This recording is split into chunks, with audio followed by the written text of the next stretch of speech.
Appamada's programs and facilities are supported through your generosity. Your support really does make a huge difference. You'll find a link for contributions on the website at appamada.org/contribute. Thank you so much. Welcome back, everybody. It's great to see you. This is our last class of forms of meditation. So it's the one I'm the most apprehensive about, I would say, because it's very challenging, this topic. So in our classes so far, we've been exploring concentration practices, investigation of dharmas, and heart-centered practices, metta and lojong phrases and slogans in the Brahma Viharas. So these forms of meditation train our minds so that our flashlight of attention becomes reliably steady and focused, bright and clear, so that it can illuminate our lives and our relationships. We can readily bring our full attention where we intend to and keep it there. In an emergency with the power out, a flashlight is useless if it is not charged, if it flashes around randomly, if we can't hold on to it or direct it where we need the light. So concentration practices cultivate this capacity to skillfully manage our attention so that we can use it as needed. We're then able to use that focused attention to investigate the Buddha's teachings, as well as all of the other phenomena in our lives with some depth and clarity. All of these forms of meditation involve, as Dogen said, taking a backward step and turning our light within. With metta practice, we then turn the light of attention outward, expressing our aspiration for well-being and liberation for all beings as a kind of floodlight of awareness, radiating everywhere. And these forms of meditation engage us in doing, all of them, from following the breath to investigating koans, to repeating metta phrases or radiating equanimity. This week, we have only one form of meditation to explore, although it goes by different names and is taught in different ways. It is not a practice of doing, but a practice of being. In Japanese Zen, the term for it is shikantaza, but you may also hear it referred to as open awareness or just sitting. Those terms are not quite accurate, but are commonly used to refer to this practice. So the practice at least in our Zen tradition, can be traced back to Chan Master Hongzhi, known in Japanese as Tendo Shogaku, one of our Zen ancestors, who lived from 1091 to 1157. So he was well known to Dogen, and Dogen even quotes and paraphrases Hongzhi in some of his writing. He was the author of the Book of Serenity, the collection of koans that we use in Soto Zen practice. And we talked about that when we talked about koans. His term for it was silent illumination. So Hongzhi is also known for writing that we've included in our chant book titled On Silent Illumination. So maybe we can read that together and we'll have a little bit better sense of what we're talking about. I think I can share the screen.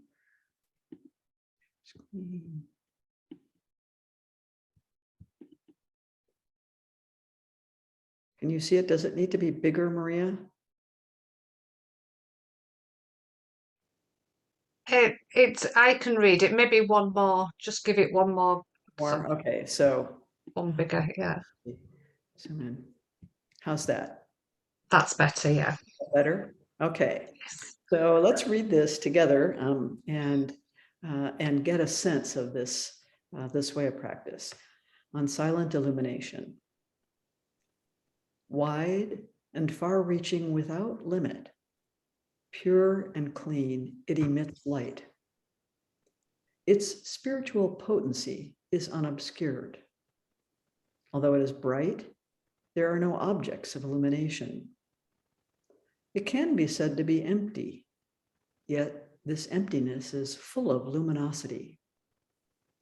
It illumines in self-purity, beyond the working of causes and conditions, apart from subject and object. Its wondrousness and subtleties are ever present. Its luminosity is also vast and open. Moreover, this is not something that can be conceived of as existence or non-existence, nor can it be deliberated about with words and analogies.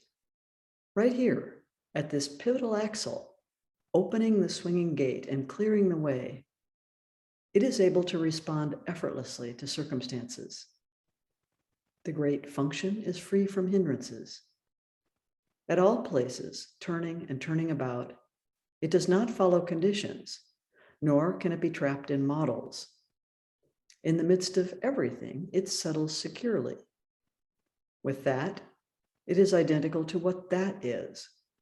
With this, it is identical to what this is. This and that interfuse and merge without distinction. Therefore, it is said, like the earth that holds up a mountain, unaware of its steepness and loftiness, like the stone that contains jade, unaware of the flawlessness of the jade. If one can be thus, this is truly leaving home. People who have left home must get hold of the essence in this way. Patch-robed monks should wither away and freeze the deluded thoughts of the mind and rest from remnant conditioning. Single-mindedly, restore and cultivate this field. Directly cut down all the overgrown grass throughout the boundary of the four directions. Do not allow a single speck of dust to defile this field. Spiritually potent, it is bright, vast, and removed. It is transparent. Thoroughly illumine that which comes before the principal essence until you reach a state where the light becomes naked and pure, where not a single speck of dust can be attached to. When you tug and pull back this ox mind by the nose, it will naturally come alive and be imposing, being quite unusual and outstanding. It mingles with others along the pathway without damaging people's sprouts and grain. Thriving and dynamic, the ox effortlessly responds to circumstances. Responding to circumstances without artificiality, it thrives and is free-flowing. Not fixed to any set place, it is free from fetters. This is the place where the ox plows through the field of the empty kalpa. Proceeding in such a way, all things appear vividly without obscurity. Everywhere, all things manifest as they are, maintaining one thought for 10,000 years.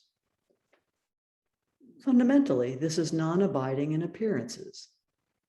It is said, the mind ground contains every seed. The rain will universally cause them to sprout. When the meaning of the blossoming of the flower of enlightenment is understood, the fruit of the Bodhi will ripen of its own accord. Being empty, it leaves no trace. In illumination, there are no dusts of emotion. When the light penetrates, stillness is profound. Mysteriously, it severs all defects and defilement. When you can thus understand yourself, you can thus resolve yourself. Clear and pure, wondrous and bright, this field is intrinsically yours. Many lifetimes of inability to resolve this matter of self-grasping only come from obscuring doubts and hovering delusions. All these are but self-created obstructions and blocks. Openly, wisdom freely roams. Internally, one forgets merits and rewards. Just directly relinquish this burden of the self. Turn around and resume your position. Put your feet firmly on the path. In this spontaneous responsiveness and wondrous function, all things encountered are reality. Here, there's not a single thing from the tiniest hair to a speck of dust outside yourself.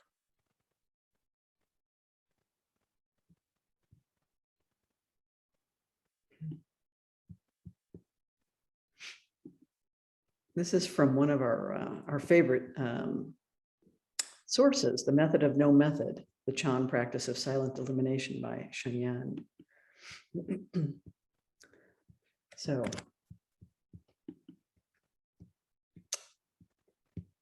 well, there you are. That's all the teaching you need, right? As you can see, Hongzhi is really describing this quality of silent illumination, but not providing some kind of instruction for training or practice. In a sense, there's no way to teach this form of meditation, which is simply practice in sitting with full awareness and awake, open experience of your life in this present moment, in this world with its sensations and mind waves, emotions and consciousness, without clinging to anything, without aversion to anything projected on the screens of the mind and the body. We're not making anything happen. We're unhindered in simply and directly experiencing this present moment. It is not passive or dull, but alive and engaged. We treat our mind's activity with kindly regard, as if watching a puppy dashing about, smelling this, chewing that, curled up in sleep, noticing it's about to pee and time to take it outdoors. I have some small experience of this. Nothing in our experience is lasting. Nothing is substantial. Nothing represents who we really are. Our confusion about these facts causes suffering for ourselves and for others.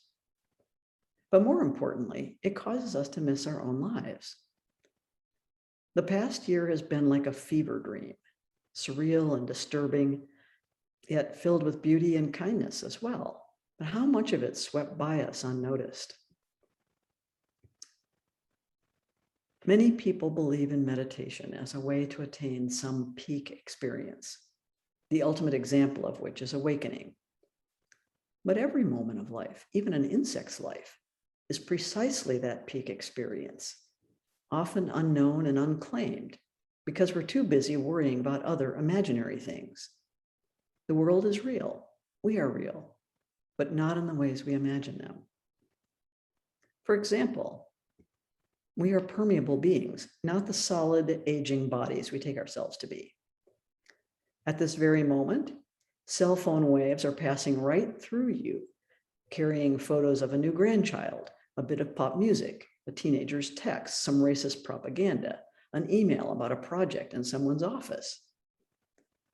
And you're home not only to your own body's cells, but far more cells that are bacteria and viruses, beneficial and hazardous, some permanently resident, others easily moving in and out with your breath, through your skin, via the food you're eating, your kiss, your intense immersion in your world.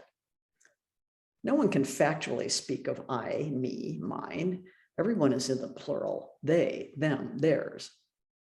So we sit in Zen practice, doing nothing, just being there in the midst of our lives. We sit and wonder. That said, there are ways to approach this formless meditation practice. I was kind of surprised to discover in Analayo's Compassion and Emptiness in early Buddhist meditation that this practice can really be traced back to the original teachings of the Buddha. In the Pali Kulasunyata Sutta, the Buddha teaches the gradual meditative entry into emptiness, an advanced form of practice. So the Buddha was responding to Ananda asking about a statement the Buddha had made, dwelling on emptiness. In the sutta, the Buddha patiently explains a sequence for contemplation of emptiness that begins with the very room in which they're staying, pointing out that it was empty of the hustle and bustle of city life, and also empty of domesticated animals and people. Instead of these, there was just the community of monks. So the Buddha sets the format for this series of contemplation as seeing what a particular experience is empty of, and at the same time also directing awareness to what this experience is not empty of. In this case, the dwelling place was not empty of monks. So this is not a nihilist view that nothing exists. It's not about having a blank mind or entering some kind of void. The contemplation moves out from this intimate space, and in the next step, the Buddha teaches contemplation of the forest, leaving behind the contemplation of the space in the room. And then the next step is a contemplation of the earth itself, with all of its features stripped away, as if the earth is level and flat as the palm of a hand. Then from there, the contemplation of infinite space, then infinite consciousness, and finally the perception of the sphere of nothingness. He says, whatever is not present, one therefore sees as empty. Whatever else is present, one sees as truly present. Ananda, this is called truly dwelling in emptiness without distortion. So these instructions are detailed and sequential. And if you'd like to read more about these teachings and how contemplation of emptiness is linked to compassion, I highly recommend Analayo's book, which is Compassion and Emptiness in Early Buddhist Meditation. There are 3 chapters on this contemplation of emptiness, and they're very thorough. And it's very helpful in understanding, oh, this is what the Buddha's intentions were in this teaching. John Masters cut right to the chase, which is refreshing, even though it can be a bit disorienting. Practice is not sequential, it's not step by step. And so how do we practice Zazen? We still need an approach. So as the Lojong slogan suggests, first, resolve to begin. You need to do this in every session. It's extremely important. You don't want to just flop down on your cushion carelessly, ready to check off something else off your to-do list with your mind a stew of feelings and ideas. Each Zazen period is a new beginning. So resolve to begin. First, train in the preliminaries. Well, what are the preliminaries? I've been very, very enchanted with Guogu's book on silent illumination. And in it, he talks about the first thing is to understand your intention. What is my intention for my meditation practice? In this case, an intention is not a goal or an outcome. It's more like an approach or orientation to something.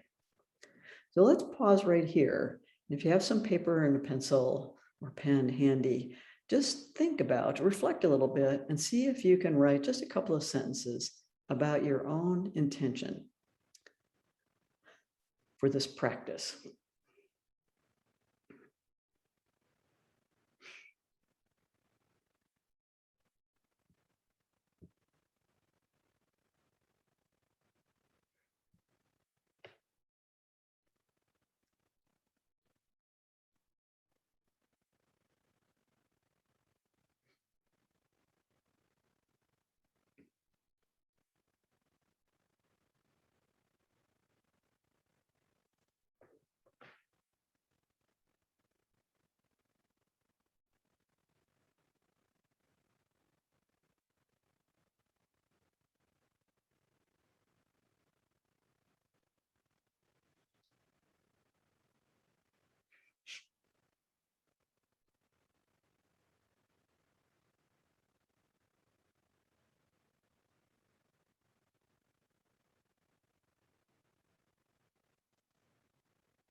So you may not be quite finished, but this is something to consider at the start of any practice period.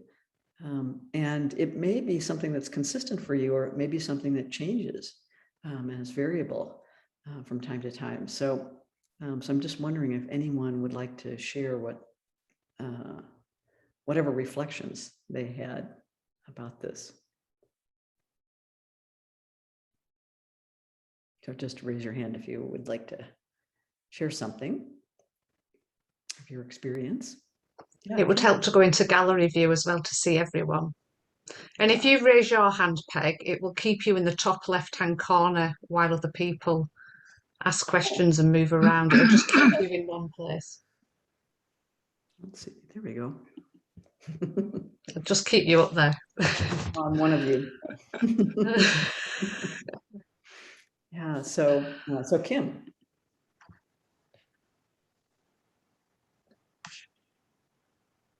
I think you have to unmute yourself. There you go.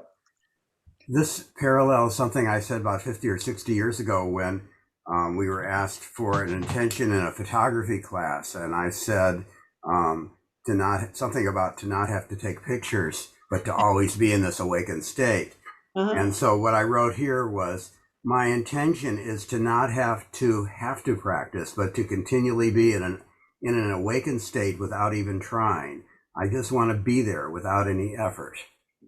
So that to me also is kind of my understanding of shikantaza. Mm-hmm. Yeah. It's effortless effort. Hard work. Yeah. Well, it's hard to let go of our expectations of what it should be. Yeah, very difficult. Joel.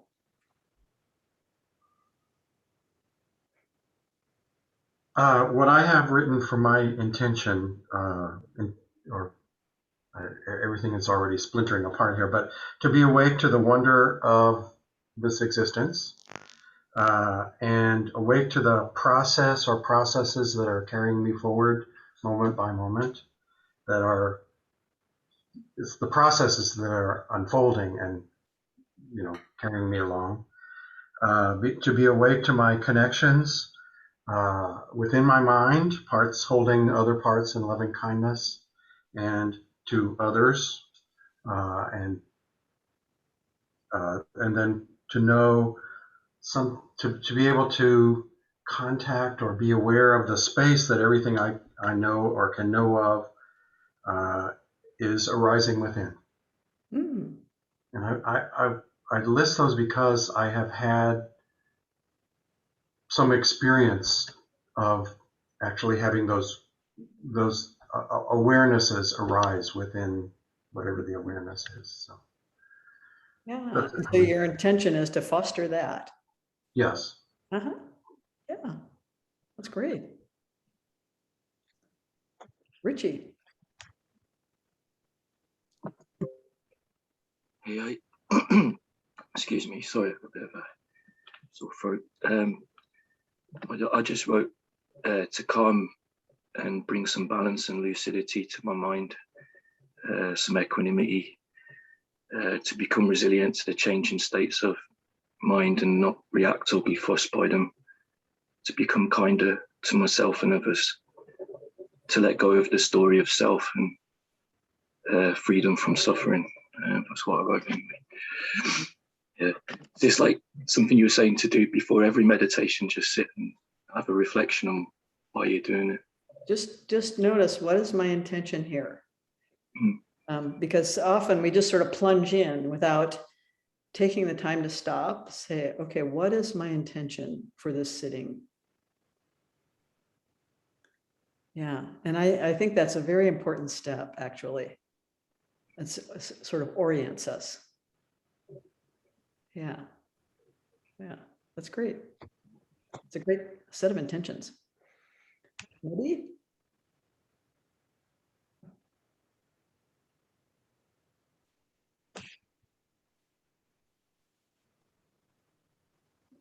Okay, can you hear me? Muted now. Yes. Yeah. Yeah. Okay. This is wonderful experience for me because I intended to be with my mind explore what is there and explore the self and the relations, with the others. The other means everything else. Mhm. And I was quite intrigued. I mean, this is like a direct experience of what I have been doing lately, and just finding it very interesting. And the emotion has been a joy. And, I mean, I am just, it's very happiness, joy. And as if, I'm discovering how to meditate actually. That is my, being, having ups and downs and, Yeah. questioning myself and questioning the method that I am using. But this particular one, I think, is probably very correct. And what is it that I need to know in my life? Or It keeps us pointed in the right direction, right? I think so. I think it has been very, very helpful lately. I just put it very bluntly and yeah. Good. Summary. Yeah. Yeah, that's great. It's good to hear. And joy is one of the 7 factors of awakening. So you're right there. Right. Thank you. Yeah. Thank you. So Lisa, you're still muted.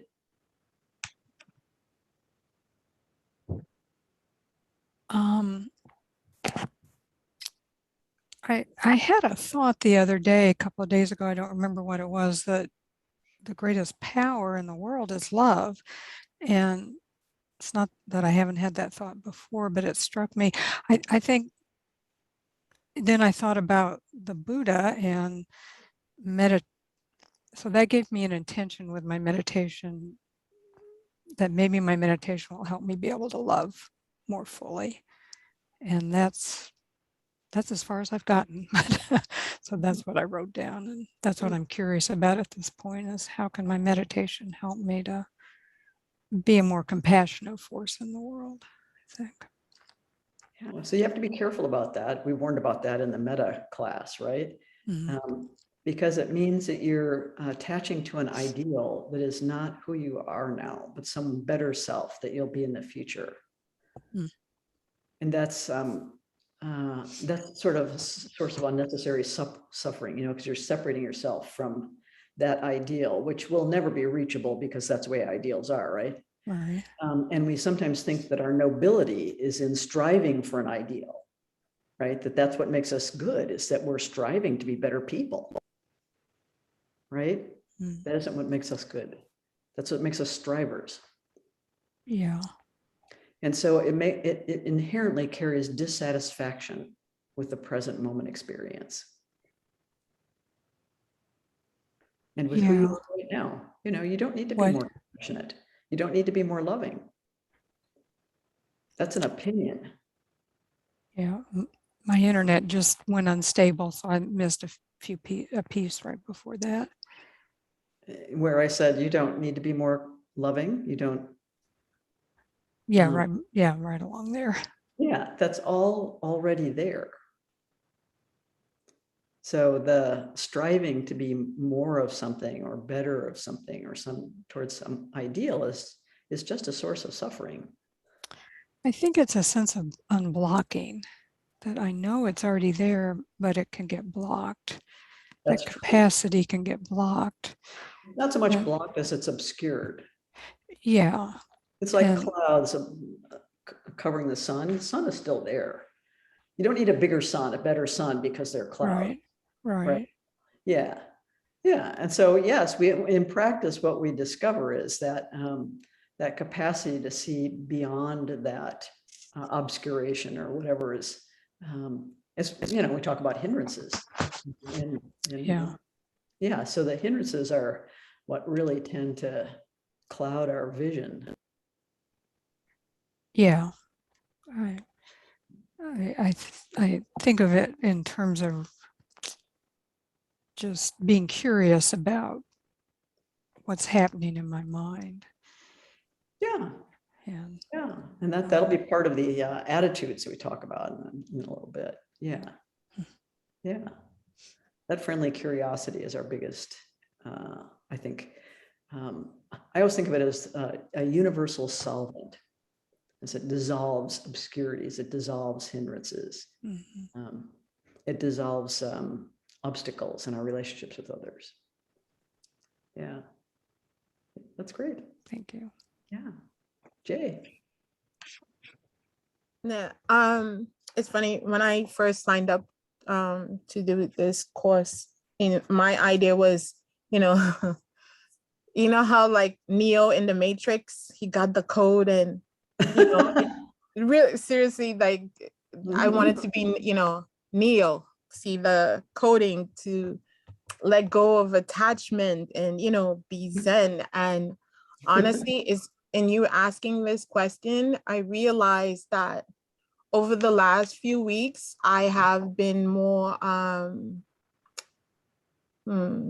mindful or deliberate in my interactions. There is a pause that like in anything, I actually take an assessment of what I'm thinking or feeling, and I'll say, oh, yeah, I'm assigning, you know, a value to something. And so I just realized that it's been happening without knowing, right? It's only because you asked the question that, and I took stock that I realized that I've actually been doing these things. There's a pause and and in that pause, I realized that I'm I'm not taking things personally, you know, like there's a lot going on in my head right now. But anyway, the point is That's that, quite helpful. That's quite helpful not to take things personally. yeah, It's not about you. Yeah. right. So, but yeah, that's what I wanted to say, that there is a pause that I realized that I've been engaging in because of that, taking assessment of what I'm thinking or feeling and going forward from that It point. gives you a little measure of freedom. Yes, yes, Mm. yes. Yeah, Thank that's you. wonderful. Yeah, it's wonderful. Thank you. Claudine. Yes. Well, I will try in English. You know, for me, it was almost a question of sensation, to feel it inside. And I think that it was to offer myself space, an inner space to be able then to respond instead of react, and soften the hindrance, as you said, and also give peace to the others. Meaning, when I react, I think it's very annoying or painful for the others. So, well, okay, give them space as well, and feel that space, if you understand what I mean. Because when we stop, suddenly, it's the same thing when I am walking in the forest near my house that I'm calling my sanctuary, and put my foot there, and suddenly there is this space inside. And that's what I would like to, that's my intentions, that's what I would like to realize, to find in Zazen. Okay. I think this is that space the Buddha was talking about. The space that we realize is the emptiness with just the things that are actually there. And we recognize what's actually there. So, we're creating a space both internally and externally. You're exactly right. I mean, Joko talked about this as creating a simplified space. Zazen is creating a simplified space. Mm. That is, we reduce some of our activity, some of our distractions, so that we can be aware in a sort of simplified environment, right? We're sitting on the cushion. It's a very simplified environment. And that can be helpful when we want to really study how we're conditioning ourselves, how we're experiencing the world. Yeah, it's great. Mm-hmm. So,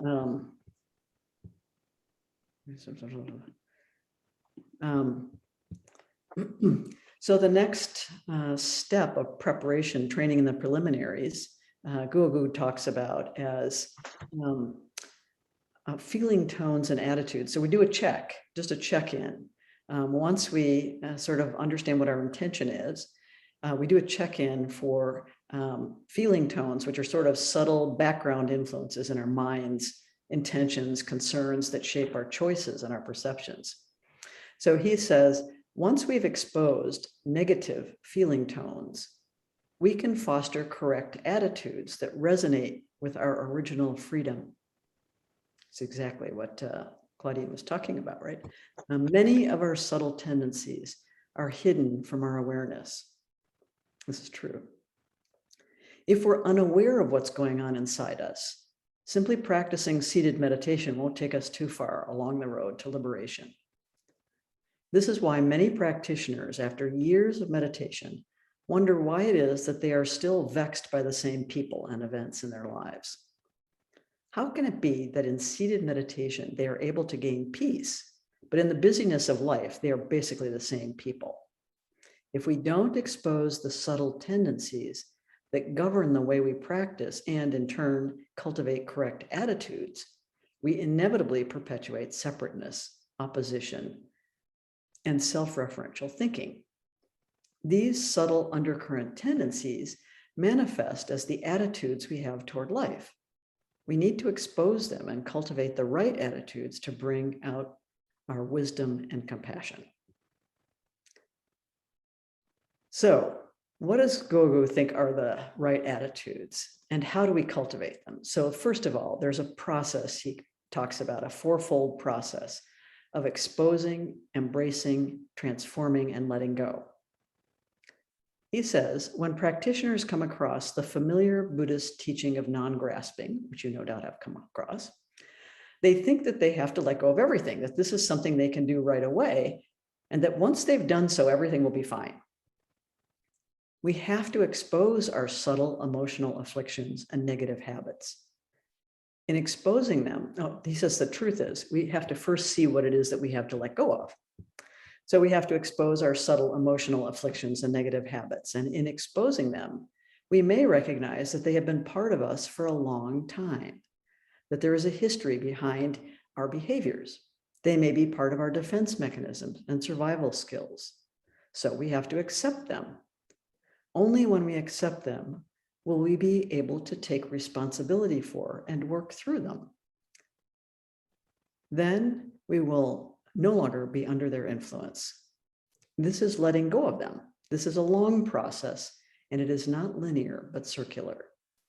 So what are these attitudes he thinks of as essential to practice? The first one is contentment. Now, contentment is a very difficult thing in our modern society because everything is conditioning us to grasp and chase after things, right? Even in meditation, we're trying to get somewhere, trying to accomplish something, trying to do something. And contentment is the opposite of that.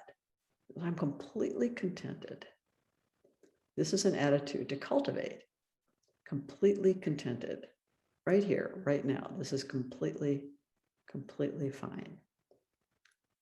The second attitude is interest, which is the quality of engagement that is not controlling or manipulating your experience in any way. So you just have this interest. We're interested in what's going to happen in this meditation period. If we don't have interest, we sort of sink into this sort of dullness and apathy and torpor, and now we're just resting. We're not actually meditating. So the third quality or attitude that needs to be cultivated is confidence. This is sort of a blend of faith, conviction, and trust that's based on experience, not blind belief. So sometimes difficult to have confidence. You encounter rocky patches in your meditation, or you're not really sure whether it's, and this brings up the notion of doubt. You sometimes doubt, are these teachings for real? Or you doubt yourself. Yeah, maybe some people can do this practice, but maybe I can't, maybe I don't have what it takes. You have to cultivate that confidence. Millions and millions of people of every kind have benefited from this kind of meditation. So certainly you can do it. And you can have confidence that you can, at least, as Joko says, do the experiment for yourself and see what happens. So you have confidence that you can at least do the practice. And then the fourth quality is determination. So there's a kind of warning label on this too, because we sometimes think of determination as striving or intense effort, which is actually something that's fueled by greed or anger, as Gogu points out.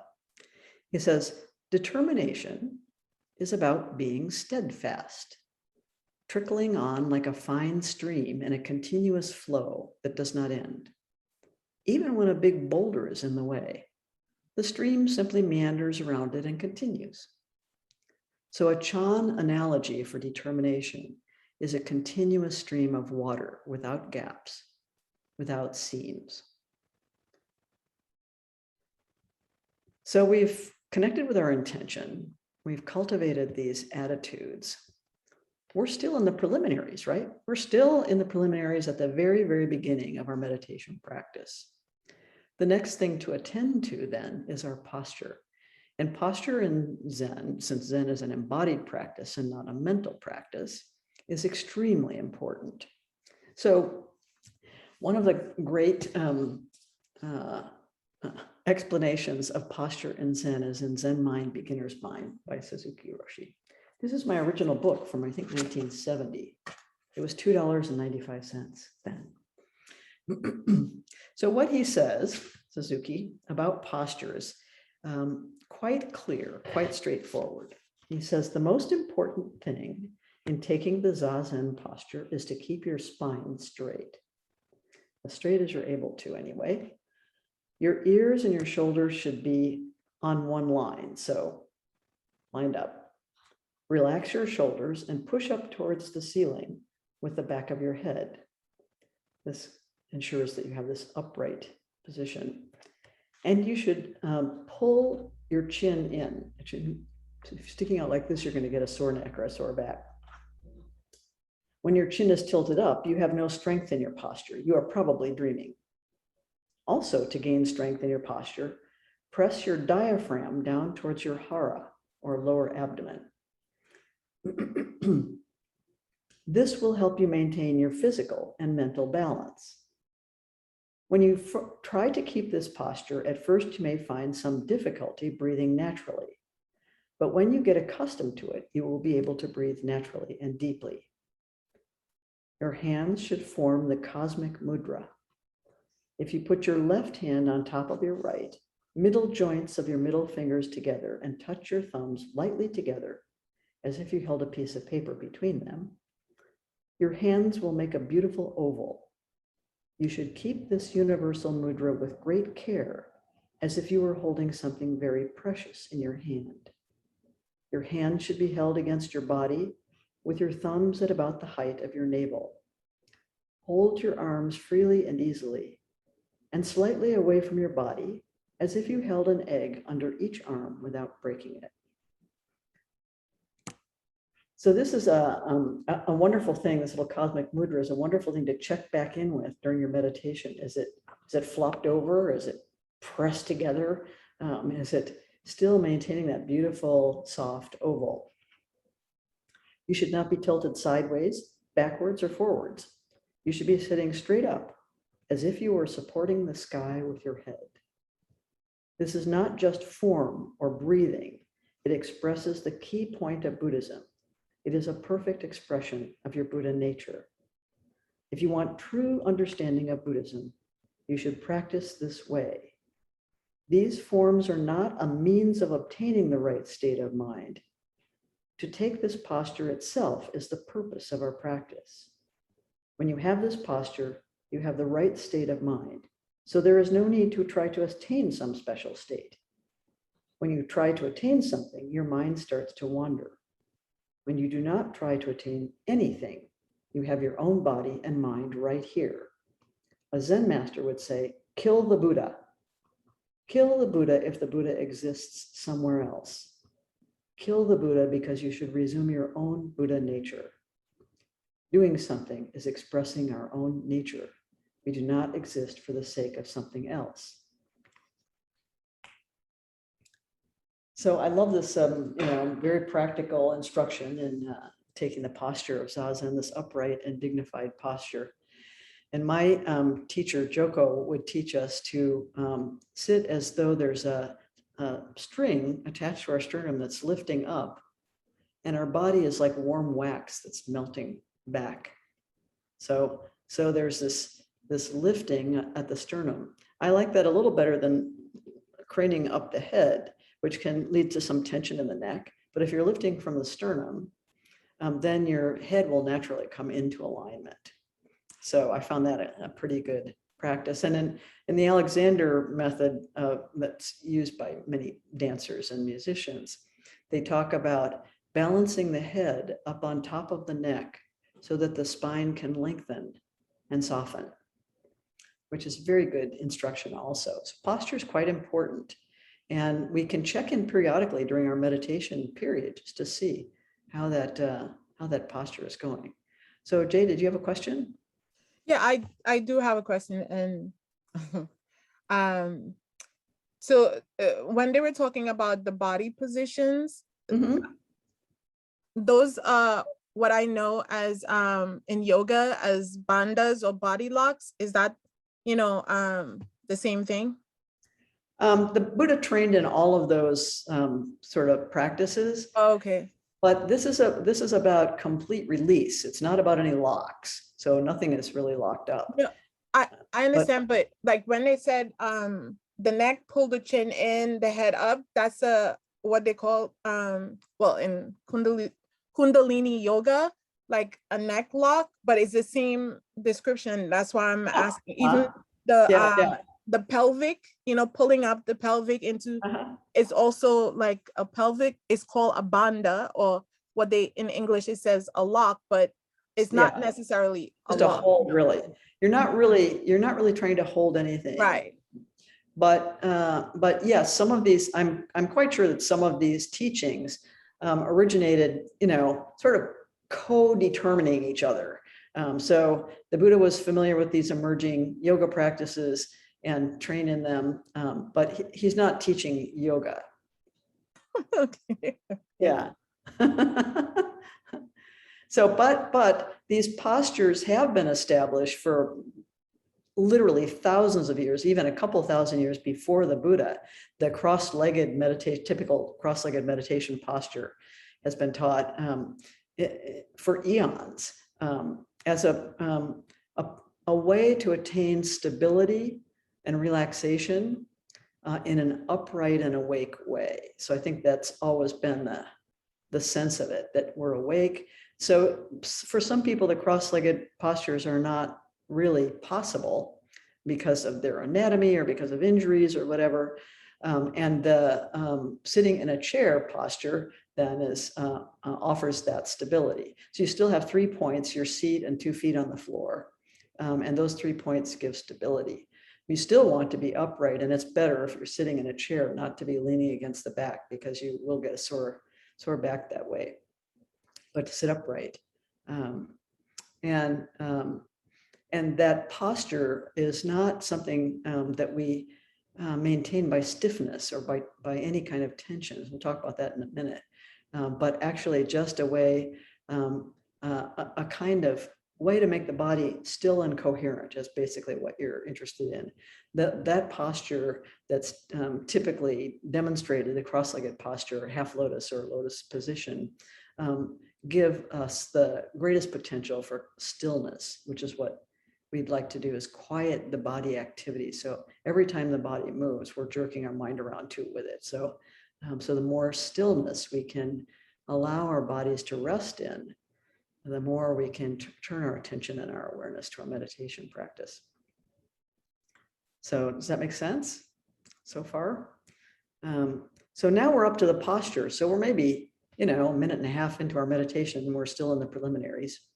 And then once you're seated that way in an upright and dignified and balanced posture with an attitude of contentment, interest, confidence, and determination, it is most important to completely relax the body.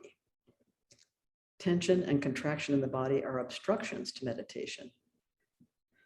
So obviously this relaxation cannot be rushed, which just comes from agitation and creates more tension. That said, it's very challenging in the beginning of practice because the body's not accustomed to sitting in this way. And when I first started practicing, I asked Joko's senior student, Elizabeth, so is there any point you get to where meditation doesn't hurt?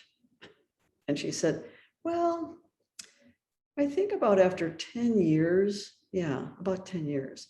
So I was horrified at the time, but now I'm sort of, well past that 10-year mark. And I can say the body resists, and some of that resistance is psychological.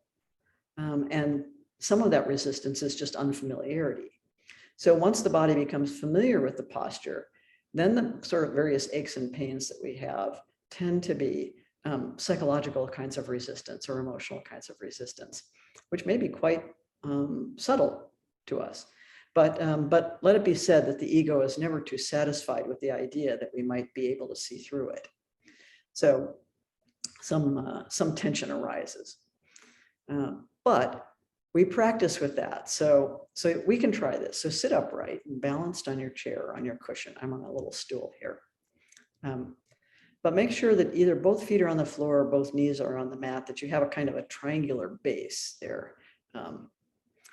Arouse then, when you have this stability, arouse the attitudes of contentment,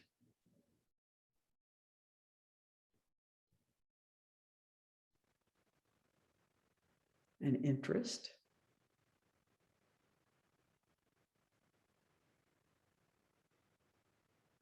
and confidence, and determination. Now we begin a slow, progressive relaxation, beginning with the awareness of the crown of the head, making sure all tension is released. All of the hair follicles are relaxed.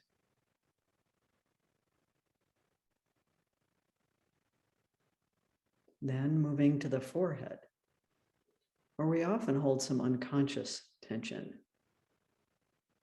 releasing any tiny contractions at the temples.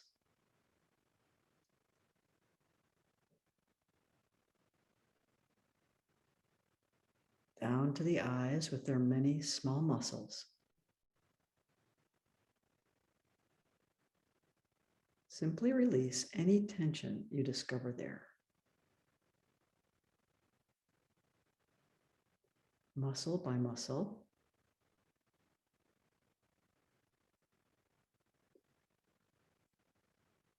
And now moving down to your cheeks and jaw, another common place of tension and holding.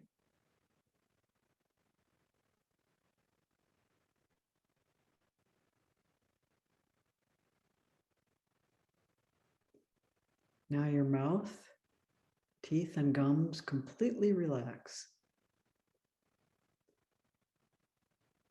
until you can feel your whole face is entirely at ease.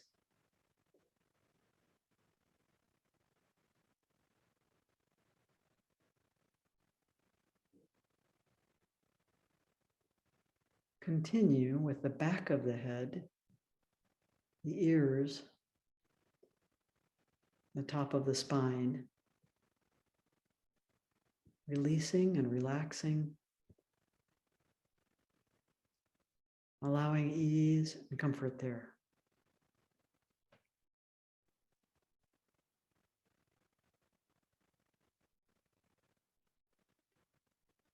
Moving very slowly down the throat and neck, balancing the head so easily and comfortably.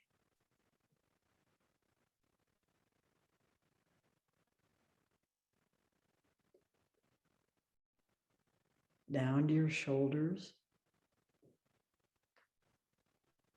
the collarbone, the arm sockets,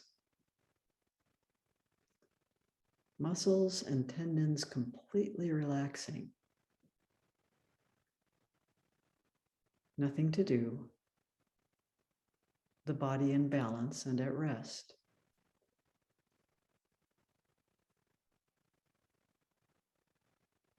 Your upper arms growing soft and at ease.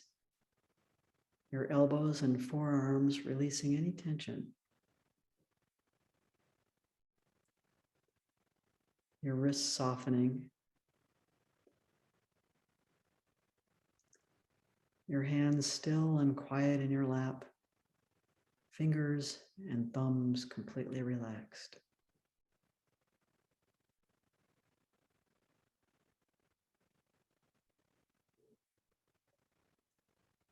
Now feel your upper body. Lungs gently swelling, relaxing, swelling again, like gentle waves lapping the shore. Your shoulder blades melt down your back, utterly relaxed. And in that way, your chest opens and breathing becomes easier, more full. Your belly now relaxing completely, not sucked in, all tension releasing as you bring your awareness there.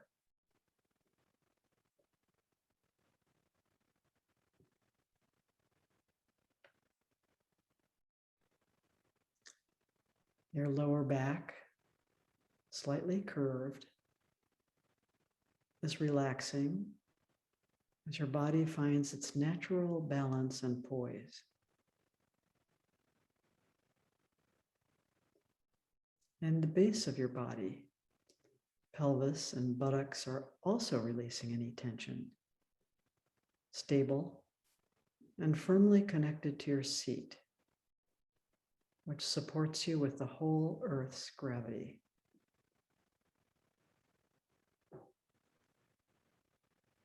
Your thighs can rest without contraction or stiffness, completely at ease.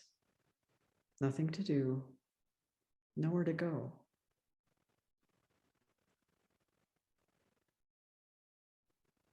Moving on, your knees relax. Your lower leg with its calf muscles resting comfortably. Your ankles, feet, and toes can rest in ease. The whole body now entirely relaxed.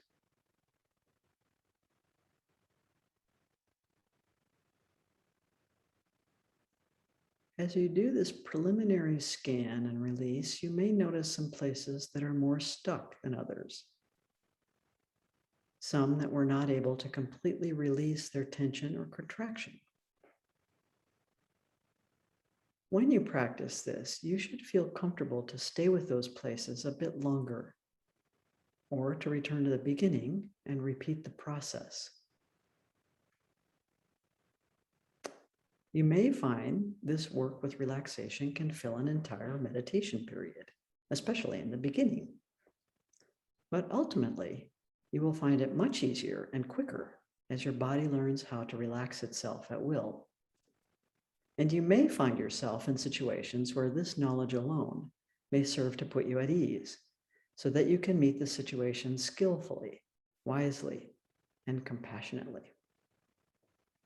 It's part of the teaching that they do for fighter pilots and helping them learn how to sleep at will, because they never know when they're going to get a chance to sleep, and their lives are filled with tension and difficulty and challenges. So this is part of the training that they get. So any reflections about that part of the preliminaries? You may have your own favorite method for this whole body relaxation. The main thing is not a particular way of doing it, but that you are able to be completely relaxed. And that wherever you notice any tension or holding, that you bring your awareness to that, releasing that, so that your body can be relaxed. This surprised me because I always felt like Zen practice should be about trying really hard, like everything else, right? You just have to try really, really hard. And so this was a surprising kind of instructions, complete relaxation. So any reflections about that process?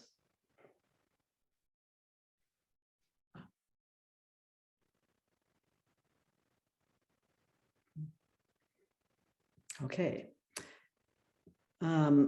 So then continuing on, this is completely relaxed body and with these attitudes and the sense of contentment and this sense of interest and this sense of confidence and the sense of determination, then we turn our attention to following the breath, which is the initial instruction in most Zazen teaching. We're contented with our breath. Our body's relaxed. We're interested in each breath, confident and determined in the practice. So each breath is unique. Each breath is life-giving. And the quality of our breathing reflects the quality of our lives, moment to moment.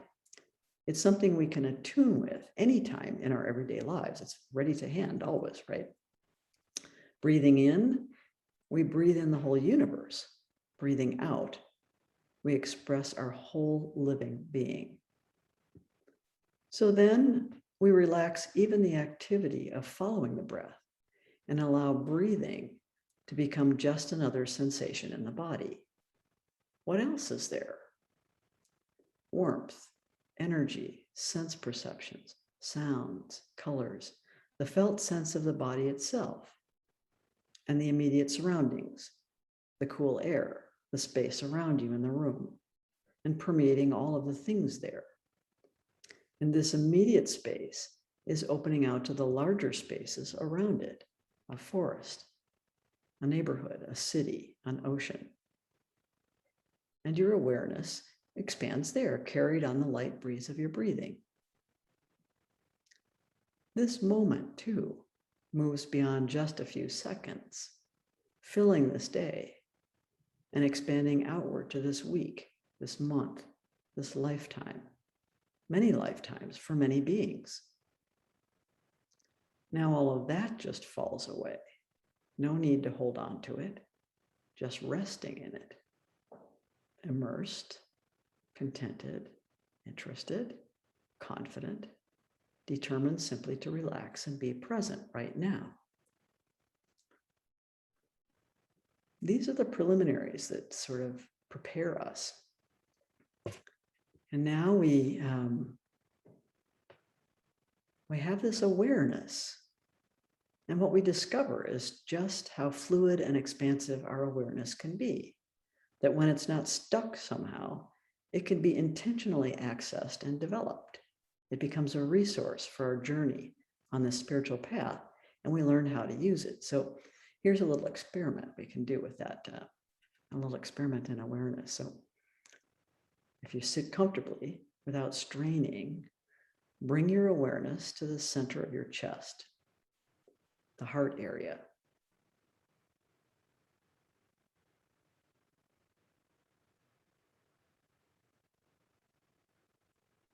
You can probably feel your heart beating, your lungs gently expanding and contracting.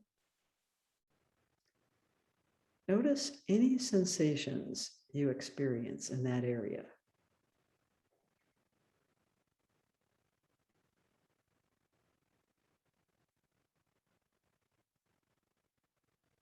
They may be obvious or quite subtle, or you may not notice anything at all.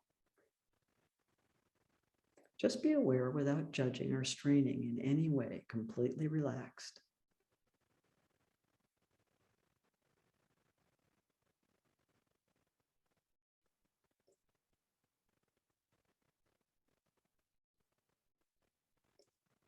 Now allow your awareness to float backward out of the back of your body so that you are aware of yourself sitting there as if you are watching from behind you.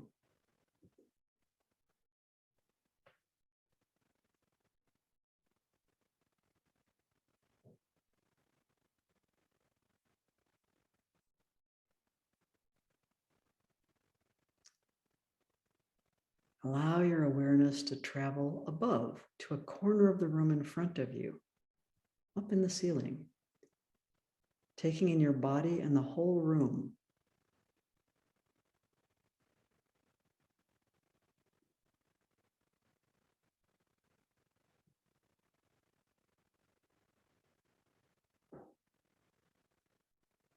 Can your awareness move even further?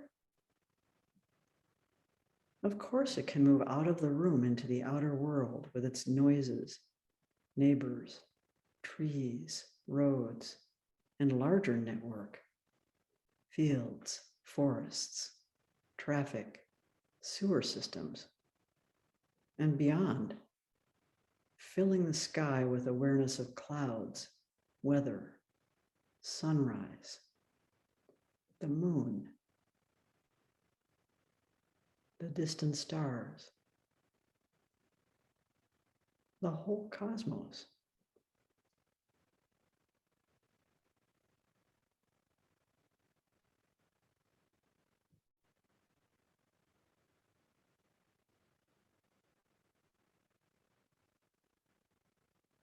And now slowly returning from that journey back into the neighborhood, this room, your body and breath. Just this moment.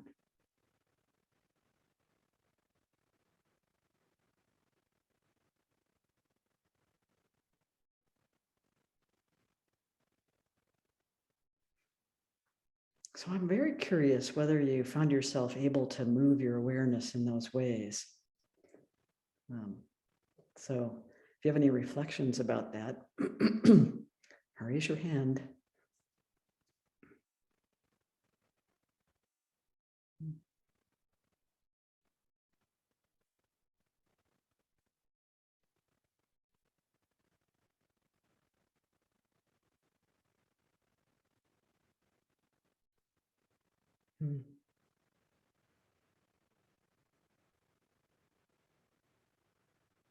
Yeah, Lisa.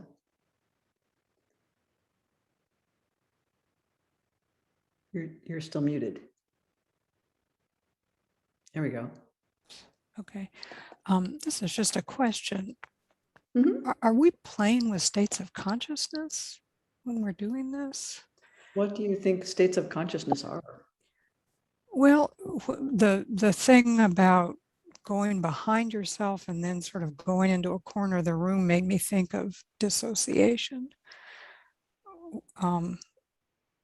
From a psychological perspective, when people dissociate, they feel like they're out of their body, and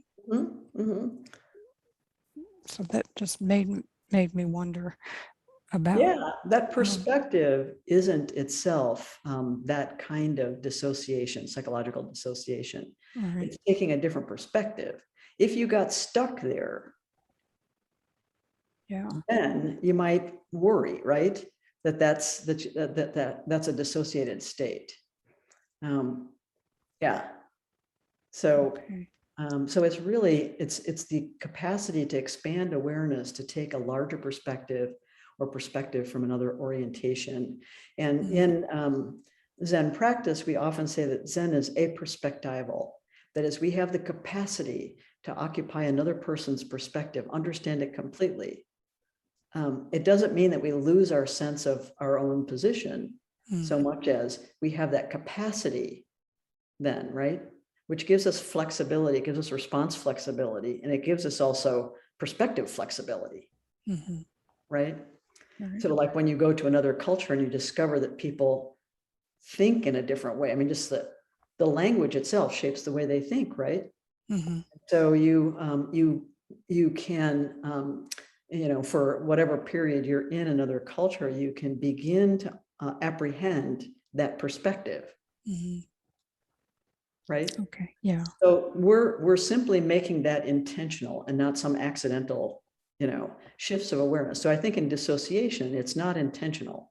Right. It's not something the person intends to do. Right. Right. Okay. And then they get stuck and lost in it. Right. Right. Yeah. So this is a little bit different in that it's both intentional and it's not pathological in any way. Okay. Thank you. Yeah, I hope that's helpful. Yeah, it is. Thank you. Yeah. So, Ellen.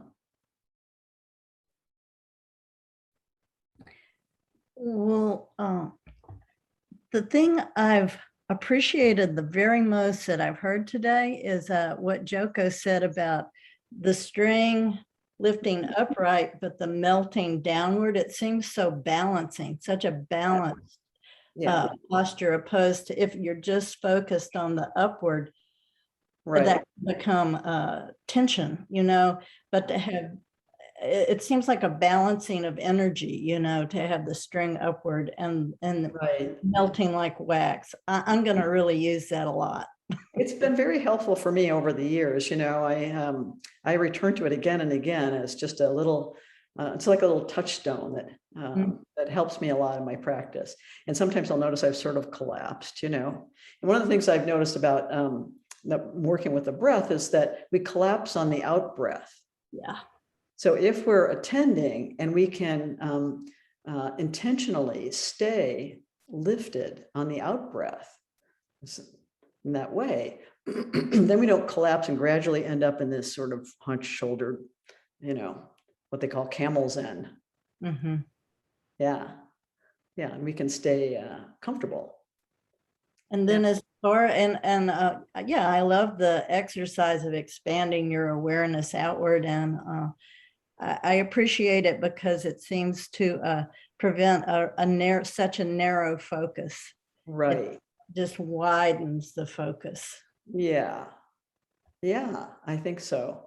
And it makes it possible for us to use that attention that is sometimes like a flashlight and sometimes like a floodlight and sometimes like a juggler, flexibly and intentionally, again, you know, in the ways that are going to be beneficial.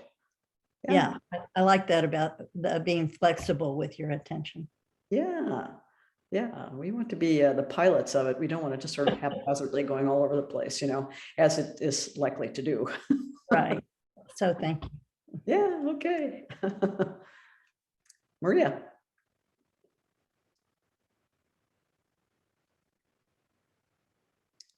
You're muted, Maria. I know. I just rookie error again. Rookie error. Yeah, I was too busy lowering the hand of the last person. Yeah, I love I've got a comment on the first bit and then the second bit, but they doing it always amazes me when I have a guided meditation or whenever I sit, just how much tension I'm not aware of that I have. You know, like I think I'm relaxed, but like I'll be stood by the kettle making a cup of tea and I'll just focus on my face and I'll realize I've got the tension in my jaw and in my forehead and just to bring it back each time. And I love that exercise where you squeeze your hands really tightly and then you extend them and then you find the natural position, the neutral position and I think that's what happens throughout our bodies or my body when I'm meditating. I really notice the change and I notice a tension sequence that I have in my shoulder where my shoulder, even when I'm meditating, it can come up and it tells me that, oh, I've lost my presence and you know, and I send it back down. You know, we go, but I loved that where you said to go behind us and then go above us. So I kind of went behind myself and with the energy coming out from behind me and just kind of really sitting there in the warmth of that behind myself, and then above. And then I found myself, when you said go outside, I sat on the top of my car. I sat on the roof of my car with my legs crossed, and I was just sat there thinking, isn't this wonderful? I can just be anywhere. So then I went to Claudine's sanctuary because I've seen the wonderful photographs that she's posted. And I was walking through the woods that Claudine had photographed, and it was just such a wonderful place to just be, well, but being fully present in the chair. I was with me in the chair in this office in my home, and I was in the forest, and it was just so lovely that we can go anywhere, can't we? We can just be anywhere. Well, that's really, there's a difference between that projected imagination, like you did with Claudine's place, and awareness. So awareness is actual awareness. So it's not a product of our imagination. Are you actually aware of the sounds of the traffic? Are you actually aware, like, are you at, how far out are you aware? Are you, if you hear a plane overhead, your awareness is 5 miles above you. That makes sense? Yeah, yeah. Really about the experiencing, not about an imagined journey. Yeah, yeah. I mean, I could hear the traffic, and then that took me to the. And for some reason, Peg, I don't know why I sat on the top of the car. That was my imagination jumping in, wasn't it? And just playing with it. You know, I began to play with it. You know, rather than just stay with that. You know, attention and. You know, and that's what we do, isn't it? Through meditation, we kind of jump off somewhere, and you know, and then it's that coming back to what is just the sound. You know, it's that willingness, you know, that's part of the interest, that's part of the determination, that's part of the confidence, is the willingness to return.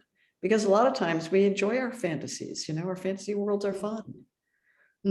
Yeah, but I love that gap that you get when you're sitting. You know, that was part of my commitment, you know, to sitting, and the determination is to make that gap wider when we're sitting, you know, to really kind of sit with conditioning, you know, just to rest with it, and just to kind of really expand that space, you know, you know, I mean, it's got to be an onward journey, won't it? You know, probably haven't got long enough, but you know, that's my commitment, is to just keep increasing that space. You know, and the awareness of the conditioning, and to not to save myself from to save the world from me and my conditioning. You know, that's my commitment, really. That's how we save everybody. Absolutely. Joel.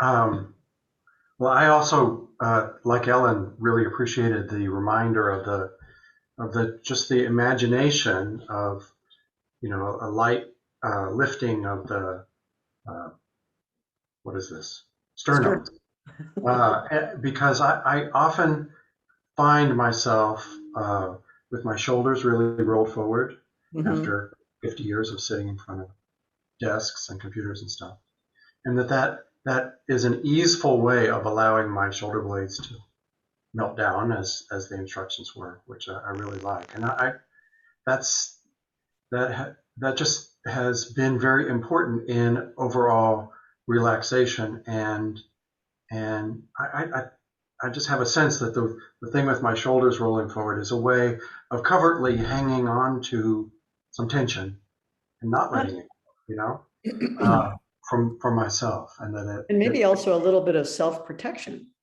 Well, indeed, that's it. So that there's some way in which it's hanging on to some self-protection that is, you know, as with many things, that can be maladaptive protective strategies, that if you can lightly hold them and let them go, that can be a good thing sometimes. Anyway, so I really appreciate that, and it's something that I've been thinking about a lot, just the position of my shoulder blades and my chest for months now. That's a great reminder. It helps me to think about the shoulder blades melting down the back, because then I'm not stiffly trying to press them together or shove them down. It's like they're just melting. Right. Exactly. And that's feels very relaxing to me. Yeah, exactly. I think that, and I've been experimenting with the I'm going to shove them down aspect, which, you know, that's not the best way. So it's more tension. It just creates more tension, actually. Right. You end up in a battle, kind of a battle. Exactly. Yeah, allowing things to relax in this upright. And I think this lifting from the sternum, the other thing I noticed about this is it feels to me like a very dignified position. And that there's something sweet about that. We're just sitting as Buddha. We're not sitting to become a Buddha. Mm-hmm. We're sitting because this is what Buddhas do. So that sort of removes the agitation from it. Mm-hmm. I have to write that down. It's like a different state of mind, isn't it? It's almost like, you know, when you go into an interview and you put a suit on to feel more, you know, to have that different sense of, you know, and like we're sitting, when we sit upright, it's a different state of mind, isn't it? It's an attentive uprightness, you That's know, right. that we get from that. That's right. And we become, you know, it's I think it was Feldenkrais that said, you know, normal is not natural. We've become acclimated, like Joel says, to postures that are really not natural because of our technologies, because of the way we work, because of chairs, because of all kinds of different reasons. But we can, so oftentimes when we sit in zazen, it feels very unfamiliar when we're sitting upright in this way. But gradually our body can become, you know, familiarized with it in a way that it feels more natural and feels more normal. And we can even do that same practice, just walking around and just lifting from the sternum, just walking around. Lying down even, we can we want to open this body so that the breath is easy and spacious. And then that's reflected in sort of our state of mind. It's that easy, spacious, and upright mind. Joel? Sorry, I don't think Joel was quite finished when I. No. Thank you. Apologies, Joel. I just had one more thing, which again is something that has been just up in something that has been arising in sitting over and over again for me in recent months. And that is, I recall something that Flint was talking about, I think in Inquiry some months ago, but the ability to have your whole sensorium engaged with contentment and with interest, so that you're not looking hungrily for something that's answering some background need of yours, or desire or question or something like that, but really the contentment with things as they are. And what happens with me is I watch how I slip in and out of that. And in some ways, it has something to do with the way my shoulders, you know, want to habitually roll forward and like that. That there's a way in which there's a physical and mental connection that shows me this process of, you know, habituated physical patterns, habituated mental patterns, right? And how these alternatives are available all the time. Yes. Yeah. And that they are more naturally easeful and more naturally connected. It gives you response flexibility, as they say in psychology, but which we think of as freedom. Mm-hmm. It is to know that. Yeah, that's a wonderful way to put it. Jay? Yeah, actually something just came to me as we were talking, like, when we're breathing, right? Like natural breath, natural breathing kind of keeps us in the dream, right? Because it's automatic. We don't really think about it. Mm-hmm. And when we're meditating, it takes us out of the dream and we realize that we are not this body and not the mind, because we are an observer, right? Because I'm able to get out and look at myself. So then if that is, then I am separate from that. It's all illusion, right? It's all a dream. And when you meditate, you're actually putting yourself into that divine space, that space of all there is, because you're outside of your body observing. Does that make sense to anybody? That's what to me. You aren't outside of anything. You can't be outside of anything in your experience. But I'm watching myself. And like I'm watching my form. But that's your consciousness. Hmm. That's your inner consciousness that's doing that. Right. So that's what I'm saying, that okay. So there's not really a separation. In the Buddhist teaching, those things are like, like the stalks, the sheaves of wheat that stand up in a field. And they're all aspects, what we call aggregates in the Heart Sutra, of our experience: form, sensations, perceptions, formations, consciousness. If you pull those away, there's nothing in the middle. Okay. Yeah, so that was the revolutionary teaching of the Buddha. Yeah, these heaps of experience that we have. But now I see we're sort of at the end of our time together, which is shocking. And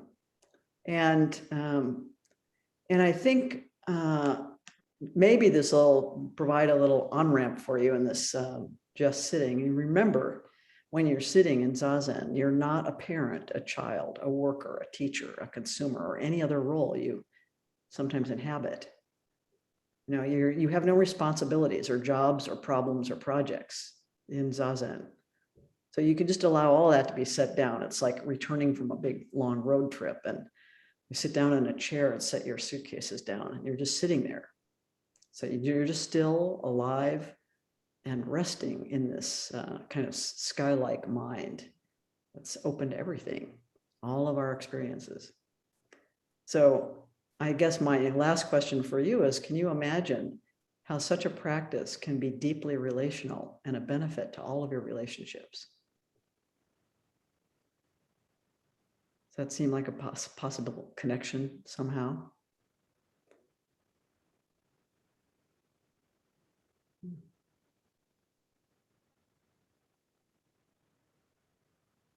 I don't see any hands, so I'll leave you with that question. Oh, Kim. And Ellen, then Ellen. Kim? You're muted. You're muted, Kim. You're unmuted now. The relational part of it for me would be that you would be able to listen. You would be open to that. You wouldn't have a closed mind. So. You wouldn't have a lot of preconceptions and projections on the other person and stories and thoughts. Yeah. It's clean. It's a clean connection. Yeah. Mine was essentially like Kim. It just so you would meet people with such an openness that not laying your opinions, not having preconceived ideas about what this relationship's going to be, and those kinds of things. Even where you have a long personal history. I mean, the biggest heavy lifting we have to do in our practice is with our families, right? That's really hard. It's really hard. Yeah, that's advanced practice for most of us anyway. I think it changes everything though, doesn't it? Relation-wise, this practice changes everything in your relationship with everyone, to everyone. Because for one, it helps you see everything that you are yourself. Like I can see everything that I am, and that makes it clearer to see other people as they are as well. And all the triggers we get from the world, from our environment, from people, this practice helps us to sit with it and to sit with those triggers, to sit with the reactions that arise. It gives us a space for us to sit in, and then we can respond to the world and other in a completely different way and have a choice rather than just react. and from whatever comes up. And that makes such a difference to every relationship and every person we come across. We become gentler beings, we become more caring beings, more compassionate, and the space that between self and other is the space, it's the journey, it's the difference, isn't it, between being this reactionary thing and this responsive, caring human being. I think the practice is just an incredible way for us to really see the other person and all that they are and have compassion for that as well. Not just to, not to have reactions to them and to who they are, but to have we're all on the path at different levels, we're all somewhere on the path at different parts of the path. And it's caring for that, isn't it? It's caring for where each and every one of us are, along that path. Yeah, I think that's a beautifully put expression of it. And we just, we do our best. We're limited beings. We have all of our foibles, our past history, our conditioning, everything that we're practicing with. We're actively practicing with all of that. But that's what really is most beneficial, I think, in my experience anyway, of anything that I've tried or studied or done. So I hope that's a good experience also for you in this crazy world we're in. We need more sane people, just basic sanity. It's just basic sanity. Need more of that. Yeah.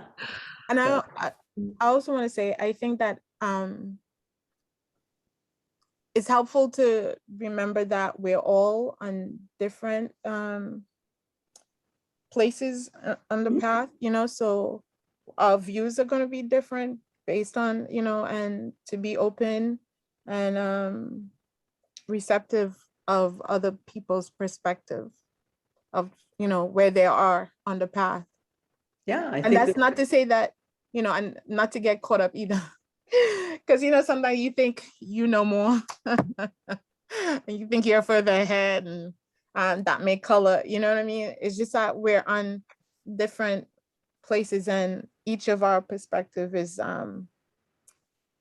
worthy or worthwhile, whatever, it's valuable. Weight. Yeah, Yes. Each perspective is valuable. Yes. Yeah. Yes. Yeah, and that's. I think it's quite incredible, though, that we think that this practice will get rid of all of our conditioning, but at first it makes it so much louder.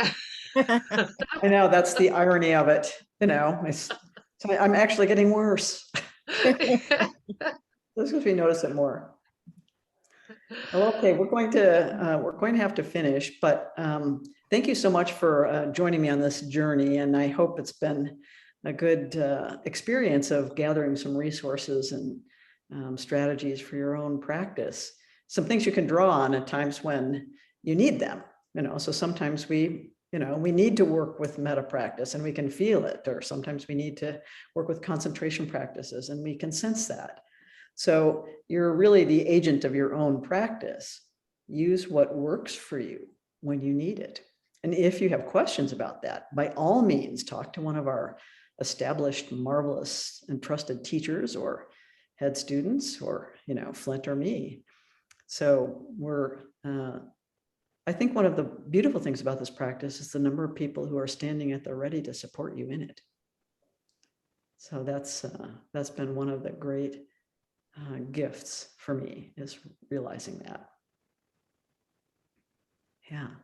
So any last thoughts before we sign off here? It's been a fun journey for me. It really has been. It's been absolutely wonderful and quite transformative in a lot of ways, in so many ways. It's really given me so much more for my practice. So thank you very much for that.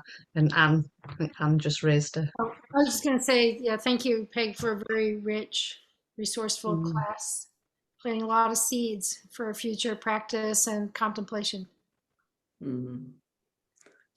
I'll put I'll make sure that these books that I recommend are on the list on the class page. They really are. This Gu book is really quite wonderful. The book on silent elimination, and it's a wonderful complement to Sheng Yan's The Method of No Method, which is what first introduced us to Hongzhi's work. on this practice of just silent illumination. This is the place where everything is illuminated just as it is. And so, yeah, I hope you enjoy the class page as more resources if you want to delve into any of these more deeply, any of these forms of meditation. And we're happy to talk about them with anybody. Yeah.